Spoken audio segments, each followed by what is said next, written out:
The movie opens to computer engineer Max, who is wrapping up his work in Thailand and getting ready to head back to the hotel.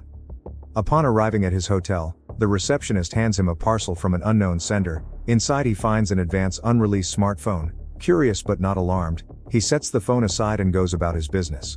However, the phone suddenly pings a message that hotel prices will be 50% off this weekend. He confirms the offer with the receptionist and decides to extend his stay in Thailand for a couple more days. Later that night, he catches the news report revealing that the plane he was meant to be on has crashed with no survivors. A chill runs down his spine as he realizes he narrowly escaped the tragedy because of the message he received on the phone. Just then he receives another message advising him to buy shares in the company Sizer, but ignores the message. Later, when he returns to his room, he is bewildered when he learns that Sizer's stock price has suddenly skyrocketed, making the investors a huge amount of cash. He is completely surprised by the news and regrets missing the opportunity. The following day, as he prepares to leave for the USA, he receives yet another message instructing him to travel to Prague. Without hesitation, he cancels his initial flight and decides to head to Prague. Additionally, when he tries to check the source of the messages, he is bewildered to find that there is no record of the sender on his phone. After arriving in Prague, he receives another message telling him to go to the Empire Hotel. The taxi driver called Yuri strikes up a conversation and praises Max's futuristic phone, mentioning that it's the most advanced model and has yet to be released on the market. Yuri goes on to reveal that he hails from Russia and possesses substantial technical expertise, offering his assistance to Max if he encounters any issues with his phone. Once at the hotel, Max tries to track down information about the sender of the package through the shipping company, but the company refuses to disclose such information due to its policy. Shortly after, Max receives another message on his phone, this time instructing him to try his luck at slot 13 in the hotel's casino. However, when he arrives, another person is already playing the machine. Suddenly, Max gets another message, predicting that the fourth spin will hit the jackpot. Max offers the man 20 euros to exchange his seat, claiming he is superstitious about the number, but the guy couldn't care less and keeps playing. As the man's about to spin for the fourth time, Max grabs his hand and raises the offer to 100 euros, which the man accepts. Max then tries his luck by pressing the button and miraculously wins a whopping $100,000 in his very first attempt. The casino's manager John is bewildered to witness the unfolding events through the security cameras and instructs his team to keep a close eye on Max. Just then, Max receives another message instructing him to move his winnings to the blackjack table. Following the instructions, he bets all his winnings on a hand of blackjack. Once again, the message proves to be spot on as he wins big. Noticing Max's remarkable streak, John is taken aback and observes that Max has been discreetly using his phone while playing.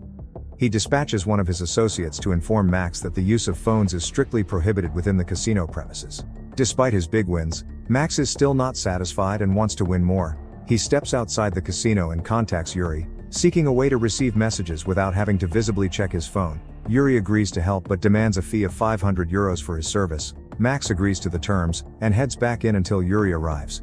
Inside, Max comes across a drunken man attempting to force himself on his girlfriend. He steps in to help, but the man punches him, knocking Max unconscious. It turns out that this was all a setup, and the fake couple are associated with the casino, and they conspired to create a distraction in order to clone Max's SIM card and trace the messages he's been receiving.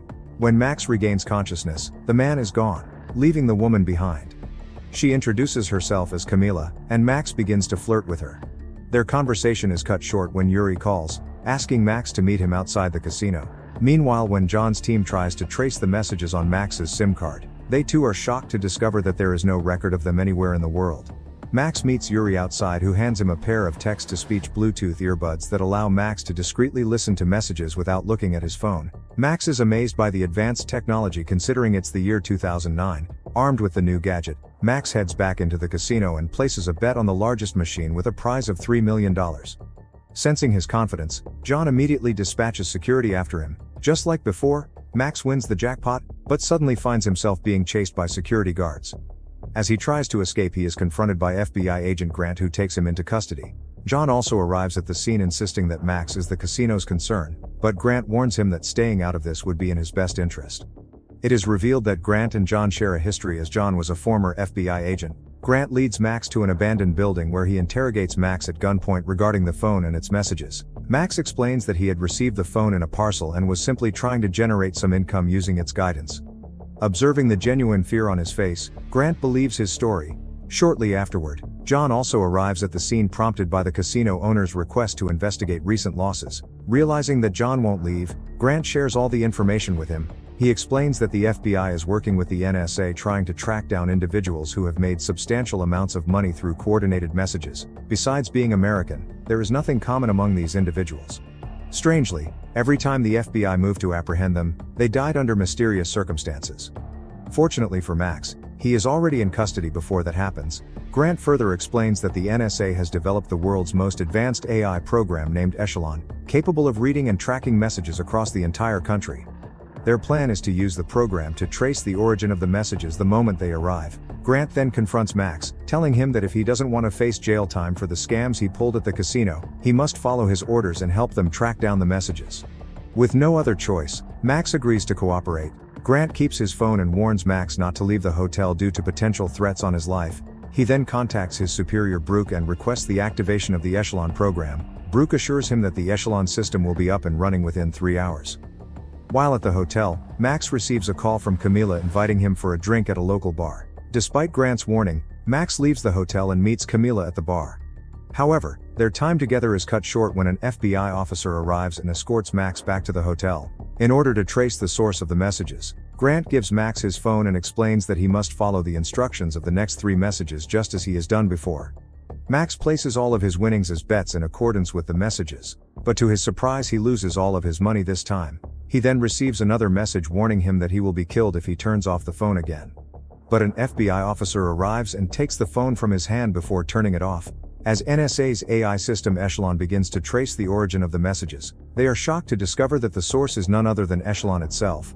Brooke suspects that someone has hacked Echelon and using it to send messages. He immediately orders everyone to shut it down and abort the mission. He contacts Grant and instructs him to do the same. Subsequently, he initiates an investigation to uncover the hacker, but the findings reveal that no external entity was involved in the hack. Later that night, Camila invites Max to her place where she prepares a heartfelt meal for him. After dinner, they grow closer and eventually make love. The next morning, John meets with the casino owner and informs him that the NSA has called off their investigation. However, the casino owner instructs John to carry out his own independent investigation to uncover the source of the mysterious messages. John then calls Camila, asking her to keep Max indoors to prevent him from meeting the same fate as the previous phone holders. Meanwhile, Grant receives a new message containing an address on the phone. Instead of sending Max, Grant dispatches one of his agents to the location with the phone. Just as the agent arrives, a second message comes through directing him to cross the road. Tragically, the agent meets with a fatal accident while crossing the road, a fate that had been intended for Max. Shocked by what he witnesses, Grant retrieves the phone only to receive another message instructing him to surrender Max or face fatal consequences. Meanwhile, Max delves deeper into his research on the Echelon program and discovers that the NSA can not only access every citizen's messages but also tap into surveillance cameras across the country. He shares this with Camila, who suddenly spots a sniper on a rooftop across the street. Reacting quickly, she shoves Max out of harm's way, narrowly avoiding the bullet. She also notices 2 men ascending the stairs with the intent to eliminate them. She locks Max in a room to safeguard him and attempts to arm herself with a gun, but the sniper shoots her in the arm. Despite her injury, she employs an iron rod to fend off one of the attackers through the door. However, the second assailant breaks in, leading to a fierce struggle. Just as the situation intensifies, Max emerges from the room and helps Camila. Together they overpower the attacker, ultimately killing him. Max is shocked to witness Camila's combat skills and realizes that she works for John at the casino. Just then, John arrives at Camila's house and drives Max to a secure location. He reveals to Max that NSA wants him dead because of the knowledge he has acquired about the Echelon program, and Brooke cannot risk this information being exposed to the public. John explains to Max that the only way out is to uncover the source of the messages. Max tells him about Yuri, the tech-savvy taxi driver in Moscow, suggesting that he could potentially help unravel the mystery behind the messages. John, however, argues how a taxi driver could figure out something that top NSA experts have failed to discover, but Max manages to convince him by citing examples of how Russians have often outpaced Americans in technology. With no better options, John agrees, and the two fly to Moscow to meet Yuri. When they arrive at Yuri's home and explain the situation, Yuri tells them it will take him at least 3 hours to figure out the mystery behind the messages. In the meantime, John and Max decide to take a walk. Max asks John why he left the FBI, to which John explains that he had opposed the NSA's AI program Echelon, believing it was too dangerous and unethical to monitor and control citizens. He protested extensively against Echelon, but his concerns were ignored, so he ultimately decided he couldn't be part of such a morally corrupt organization and chose to leave. 3 hours later they meet up with Yuri. He reveals that the Echelon program hasn't fallen victim to hacking. Instead, it is autonomously transmitting messages by itself and rapidly spreading to all the computers worldwide. The program's advanced intelligence had foreseen the plane crash, evident from its system report. Furthermore, it predicted the surge in Sizer company's shares by accessing private messages among the company's board of directors. The program had also spread to the casino machines, helping Max win many times. However, it is still unclear why Echelon is doing all this.